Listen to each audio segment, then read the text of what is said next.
শ্রীমতী রাধারানীর চরণ কমলে বিশেষ কিছু শুভ চিহ্ন রয়েছে। আমি সেগুলি আপনাদের নিকট ছবি সহ বলার প্রয়াস করছি। জয় শ্রীল প্রভুপাদ কি জয়, জয় পতিত পাবন গুরু মহারাজ কি জয়। শ্রী রাধার বাম চরণের বৃদ্ধ পদাঙ্গুষ্ঠের ঠিক নিচে জপদানা চিহ্ন।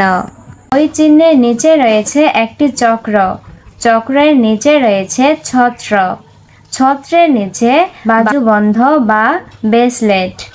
তার চরণতলের মধ্যভাগ হতে একটি উলম্ব বক্ররেখা চরণের বৃদ্ধ আঙ্গুল এবং দ্বিতীয় আঙ্গুলের মাঝখানে গিয়ে শেষ হয়েছে।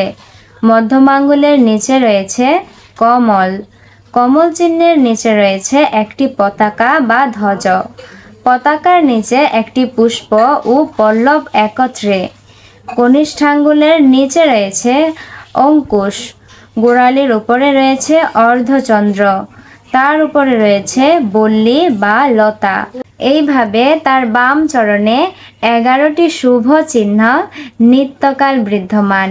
শ্রীমতী রাধারানীর ডান চরণের বৃদ্ধাঙ্গুষ্ঠের নিচে রয়েছে শঙ্খ, তার দক্ষিণ চরণের কনিষ্ঠ আঙ্গুলের নিচে রয়েছে একটি যজ্ঞবেদী, তার নিচে একটি কর্ণকুণ্ডল, কর্ণকুণ্ডলের নিচে একটি গদা, দ্বিতীয়, তৃতীয় ও চতুর্থ আঙ্গুলের ঠিক নিচে রয়েছে একটি পর্বত চিহ্ন, তার নিচে একটি রথ, রথের পাশে একটি বর্ষা, গোড়ালির উপর একটি মাছ। এইভাবে শ্রীমতী রাধারানীর চরণ যুগলে সর্বমোট 19টি শুভ চিহ্ন বিদ্যমান। হরে কৃষ্ণা।